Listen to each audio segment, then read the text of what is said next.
ಒಂದು ಪದದಿಂದ ಇಡೀ ಸಮಗ್ರ ಲಕ್ಷ್ಮೀ ಅಕ್ಕವರಿಗೆ ಅಷ್ಟೇ ಅಲ್ಲ, ಇಡೀ ನಮ್ಮ ಭಾರತ ದೇಶದ ನಾಗರಿಕರ ಒಂದು ನಾರಿ ಕುಲಕ್ಕೆ ಅವಮಾನ ಅಂತ ಹೇಳಲಿಕ್ಕೆ ಇಚ್ಛಪಡ್ತೇನೆ ಬಂಧುಗಳೇ. ಈ ಮೂಲಕ ಇಡೀ ನಾರಿ ಕುಲಕ್ಕೂ ಅವಮಾನ ಆಗಿದೆ, ವೈಯಕ್ತಿಕವಾಗಿ ಲಕ್ಷ್ಮೀ ಅಕ್ಕವರಿಗೆ ಅವಮಾನ ಆಗಿದೆ. ನಾನು ಇಲ್ಲಿ ಹೇಳಕ್ಕೆ ಇಚ್ಛೆ ಪಡ್ತೀನಿ, ಆ ವಿಧಾನ ಪರಿಷತ್ ಸದಸ್ಯರನ್ನ ಕೂಡಲೇ ಅಮಾನತು ಮಾಡಬೇಕು ಹಾಗೂ ಈಗಾಗಲೇ ಬಂಧಿಸಿದರೆ ಕಠಿಣ ಶಿಕ್ಷೆ ಆಗಬೇಕು.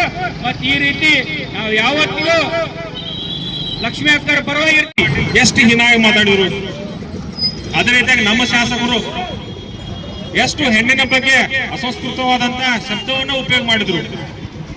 ಇದನ್ನೆಲ್ಲ ನೋಡಿದ್ರ ಈ ಬಿಜೆಪಿ ಶಾಸಕರಿಗೆ ಇದೊಂದು ಚಾಳಿ ಅನಿಸುತ್ತೆ. ಹೆಣ್ಮಕ್ಳಿಗೆ ಗೌರವ ಕೊಡದೆ ಮಾಡುವಂತ.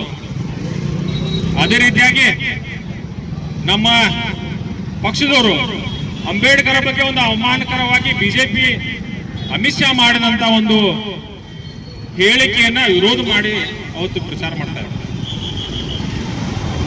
ಅಂತ ಒಂದು ಪ್ರೊಟೆಸ್ಟ್ ಅಲ್ಲಿ ಈ ರೀತಿ ಹೆಣ್ಣಿಗೆ ಅವಮಾನ ಮಾಡುವಂತ ಒಂದು ಘಟನೆ ನಡೆದೋಯ್ತು. ಇದನ್ನೆಲ್ಲ ನೋಡಿದ್ರ ಬಿಜೆಪಿಯವರಿಗೂ ಹೆಣ್ಣು ಮಕ್ಕಳು, ಸಾಮಾಜಿಕ ನ್ಯಾಯ, ದಲಿತರ ಬಗ್ಗೆ ಎಳ್ಳಷ್ಟು ಕಾಳಜಿ ಇಲ್ಲ ಅಂತ ತಿಳಿದು. ಅದಕ್ಕ ಈಗಾಗಲೇ ನಿಮಗೆ ಒಂದು ತಕ್ಕ ಶಿಕ್ಷೆ ಕೊಟ್ಟಿದ್ದಾರೆ ನಮ್ಮ ರಾಜ್ಯದ ಜನರು. ಇದೇ ರೀತಿ ನಿಮ್ಮ ನಡವಳಿಕೆ ಮುಂದುವರಿತಂದ್ರ ದೇಶದಲ್ಲಿ ನಿಮಗೆ ಶಿಕ್ಷೆ ಕೊಡ್ತಾರ. ಮತ್ತ ಪ್ರತಿ ಊರಲ್ಲಿ ಬಂದಾಗನು ನಮ್ಮ ದಲಿತರು, ಹೆಣ್ಣು ಮಕ್ಕಳು ರೆಡಿಯಾಗಿ ನಿಂತಾರ. ನಿಮಗ ಅವರಿಂದನೇ ತಕ್ಕ ಶಿಸ್ತೆ ಆಗ್ತದೆ ಅಂತ ಹೇಳಿ ನಾನು ಒಂದೆರಡು ಮಾತು. ಬೆಂಗಳೂರು ವಿಧಾನಸಭಾ ಏನಿದೆ ಬೆಳಗಾವಿ ಬರ್ತಕ್ಕಂಥ ಆಸೆ ನಮ್ದು ಐತಿ. ಬಹುಶಃ ಇಂಥ ಒಂದು 3-4 ಗಂಟೆ ಇವತ್ತು ಅಲ್ಲಿ ಲಾಠಿ ಚಾರ್ಜ್ ಮಾಡಿದಿರ್ಬೋದು, ಈ ರೀತಿ ಅಶ್ಲೀಲವಾಗಿ ಬೆಳೆದಿರ್ಬೋದು, ಇಂಥ ಎಲ್ಲಾ ಘಟನೆ ಜಗತ್ತು ನಡ್ಕೊಂಡು ಹೊರಟು ಅಂದ್ರೆ ಬಹುಶಃ ಇದು ಮುಂದಿನ ಇಲ್ಲಿ ಬೆಳಗಾವಿ ಸುವರ್ಣಸೌಧ ಒಂದು ಆಡಳಿತಾತ್ಮಕ ಶಕ್ತಿ ಕೇಂದ್ರ ಆಗುತ್ತೆ ವಯಸ್ಸಾಗ್ತದೋ ಅದಕ್ಕೆ ವ್ಯತಿರಿಕ್ತವಾದಂತ ನಡೆ ಇದೆ ಅನ್ನುವಂತ ಭಾವನೆ ನಮಗೆ ಬರುವಂತ ಮನಸ್ಥಿತಿ ನಿರ್ಮಾಣ ಆಗೈತಿ. ಅದಕ್ಕೆ ಇನ್ನಾದ್ರೂ ಸಹಿತ ಯಾರು ವಿಶೇಷವಾಗಿ ಒಬ್ಬ ಹೆಣ್ಮಗಳ ಬಗ್ಗೆ, ಯಾಕಂದ್ರೆ ಹೆಣ್ಮಗಳು ಅಂದ್ರೆ ನಮ್ಮ ತಾಯಿಯ ಸಮಾನ, ಸಹೋದರಿಯ ಸಮಾನ, ಪ್ರತಿಯೊಬ್ಬರ ಮನೆಯಲ್ಲೂ ಸಹಿತ ನಾವೆಲ್ಲರೂ ಹೆಣ್ಮಕ್ಳನ್ನ ನಮ್ಮ ದೇಶದೊಳಗ ರಾಜ್ಯದೊಳಗ ಅತ್ಯಂತ ಗೌರವ ಭಾವನೆಯಿಂದ ಕಾಣ್ತೀವಿ. ಅಂತ ಸಂದರ್ಭದೊಳಗ ನಮ್ಗೆ ಏನೇ ರಾಜಕೀಯ ವೈಮನಸ್ಸು ವಿಪರ್ಯಾಸಗಳಿದ್ರು ಸಹಿತ ನಮ್ಮ ಮಾತು ಮಾತ್ರ ಹಿಡಿತದಿರಬೇಕು. ಹಕ್ಕನ್ನು ಕೂಡ ಅವನಿಗೆ ಯಾರು ಕೊಟ್ಟಿದ್ದಾರೋ ಗೊತ್ತಿಲ್ಲ, ಬಟ್ ಅವಾಚಕ ಶಬ್ದಗಳನ್ನ ಅವನು ಮಾತನಾಡಿ ಇಲ್ಲಿ ತಪ್ಪು ಮಾಡಿದಾನೆ ಅಂತ ಅನಿಸ್ತಾ ಇದೆ.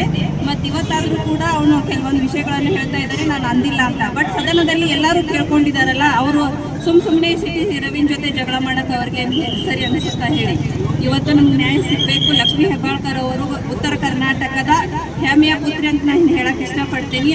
ಲಕ್ಷ್ಮೀ ಹೆಬ್ಬಾಳ್ಕರ್ ಅವರ ಬಗ್ಗೆ ವಿಧಾನ ಪರಿಷತ್ನಲ್ಲಿ ಅವಹೇಳನಕಾರಿ ಮಾತನಾಡಿದ ಸಿಟಿ ರವಿ ಅಲ್ಲ, ಒಟಿ ರವಿ. ಅವು ಒಟಿ ರವಿ, ಪಿ ರವಿ ಅವ.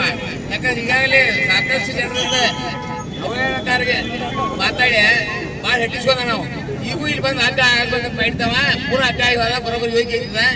ಇದೇ ನಮ್ಮ ಉತ್ತರ ಕರ್ನಾಟಕದಾಗ ಏನು ಕೆಲವೊಂದು ಡೆವಲಪ್ಮೆಂಟ್ ಕಾಮಗಿರಿ ಇದಾಗಿ ಅಶೋಕನ ಹೇಳಿದಂಗ ಇಲ್ಲಿ ಡೆವಲಪ್ ಆಗೈತೆ ಅಂತೇಳಿ ಇದನ್ನೆಲ್ಲ ಬೇಡ, ಒಂದು ದುರುದ್ದೇಶ ಬಿದ್ದಂದ್ರೆ ಇದನ್ನ ಮಾಡ್ಯಾಕ ಮನಸ್ಸಾಗಿದೆ. ಉತ್ತರ ಕನ್ನಡ ಹೆಸರು ಕೆಡಿಸ್ಬೇಕು, ಒಂದು ಇಲ್ಲಿ ಡೆವಲಪ್ಮೆಂಟ್ ಕಾಮಗಿರಿ ಆಗ್ತಾವು, ನಮ್ಗೆ ಇಲ್ಲಿ ಕಡೆ ಗ್ರ್ಯಾಂಟ್ ಕೊಡ್ತಾರೋ ಅಂತ ಒಂದು ಉದ್ದೇಶನ ನಾವೊಂದು ಎಲ್ಲ ಕುಡ್ಕೊಂಡ ಒಂದು ಹಿರಿಯರು ಕೂಡ ಇಲ್ಲೊಂದು ವಿಧಾನಸಭಾ ಚಳಿಗಾಲ ಅಧಿವೇಶನ ನಡೆಸ್ತಾರೋ ಇಂಥವೆಲ್ಲ ಬಂದ್ ಮಾಡಿಸುವ ಒಂದು ದುರುದ್ದೇಶ ಬಿದ್ದಿರ್ಬೇಕು. ಹಿನ್ನೆಲೆ ಅವನಿಂದ ಸಿಟಿ ರವಿಯಿಂದ ಹಿನ್ನೆಲೆನೂ ಇರ್ಬೇಕು ಅನಿಸ್ತೈತಿ. ಯಾರ್ದೋ ಹಿನ್ನೆಲೆ ಐತಿ, ಈ ಬಿದ್ದೂರಿಂದ ಮಾಡ್ಯಾರ ಅವ್ರ. ಯಾಕಂದ್ರೆ ನಿನ್ನೆ ಏನಿಲ್ಲ ಅಂತಂದ ಆ ಸಿಟಿ ರವಿ ಟಾಗು ತನಕದ ಕೆಲವೊಂದು ಬೆಳಗಾವ್ರ ಕಾಯ್ದು ಅಂತವ್ರು ಅವ್ರು ಫಾಲೋವರ್ಸು ಅವ್ರ ಇದರಿಂದ ಏನೋ ಕುಂಬಕ್ಕಿರ್ಬೇಕ ಅಂದಲೇ ಇಂಥ ಘಟನೆ ಆಗ್ತಾವು. ಈ ಘಟನೆ ಆಗೋದ್ರಿಂದ ಒಂದು ಮಹಿಳಾ ಹೆಣ್ಮಕ್ಳಿಗೆ ಒಂದು ಶೋಭೆ ತರ್ತಕ್ಕದಲ್ಲ. ಇದರಿಂದ ಇವಾಗ ಇಲ್ಲಿ ಏನೋ ಅವ್ನು ಉಳ್ಕೊಂಡು ಅಕಸ್ಮಾತ್ ಹೆಣ್ಮಕ್ಳ ಕೈ ಸಿಕ್ಕಿದ್ರೆ ಚಪ್ಪಲಿ ಏಟಾಗಿ ಚಪ್ಪಲಿ ಹಾರ ಹಾಕಿ ಅವ್ನು ಮೆರವಣಿಗೆ ಮಾಡ್ತರು. ಟೈಮ್ ವಿಧಾನ ಪರಿಷತ್ತಾಗಿ ಘಟನೆ ಐತಿ. ಹೊರಗೇನಾರಾಗಿತ್ತವ್ರೆ ಇವ್ನ ಏನ್ ಮಾಡೋದು ಮಾಡಿ ಕಳಿಸ್ರು.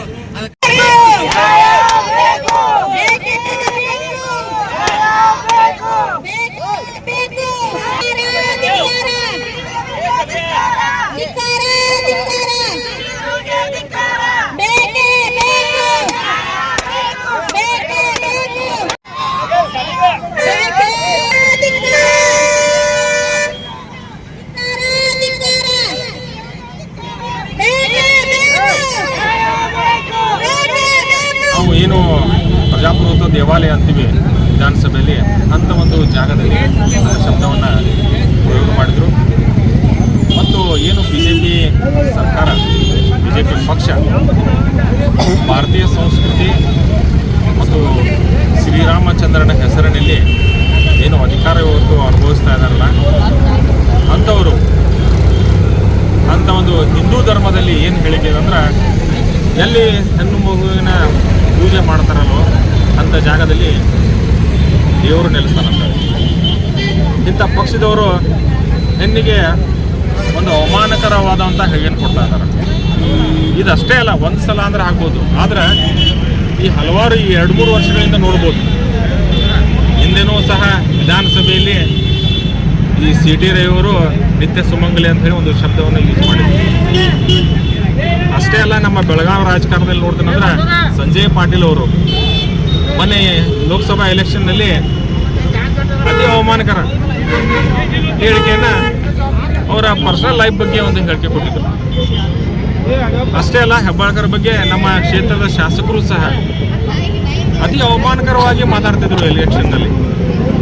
ಇದೆಲ್ಲ ನೋಡಿದ್ರೆ BJPಯ ಏನು ಶಾಸಕರದಾರಲ್ಲ ಅವರ ಸಂಸ್ಕೃತಿ ಏನಂತ ಬಿಂಬಿಸ್ತದೆ. ಇನ್ನು ವಿಧಾನಸೌಧದಲ್ಲಿ ಲಕ್ಷ್ಮೀತಾ ಹೆಬ್ಬಾಳ್ಕರ್ ಅವರು ಬೆಂಬಲಿಗರಿದಾರಲ್ಲ, ಅವರಿಗೆ ಒಂದು ಮಾನಸಿಕ ಭ್ರಮನಿರಸನವಾಗಿ ಅವರ ಮೇಲೆ ಸಿಟ್ಟು ಬಂದು ಆ ರೀತಿ ಮಾಡಿದರು.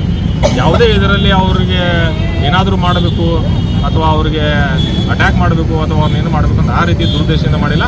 ಆದರೆ ಆ ರೀತಿ ಹೇಳಿಕೆ ಕೊಟ್ಟಿದ್ದಕ್ಕೆ ಅವ್ರ ಅಭಿಮಾನಿಗಳು ಸಿಟ್ಟಿಗೆ ಆ ರೀತಿ ಮಾಡಿದ್ದಾರೆ. ಇಷ್ಟು ಸೊಕ್ಕ ಅವ್ರಿಗೆ ಮಗನ ಇಷ್ಟು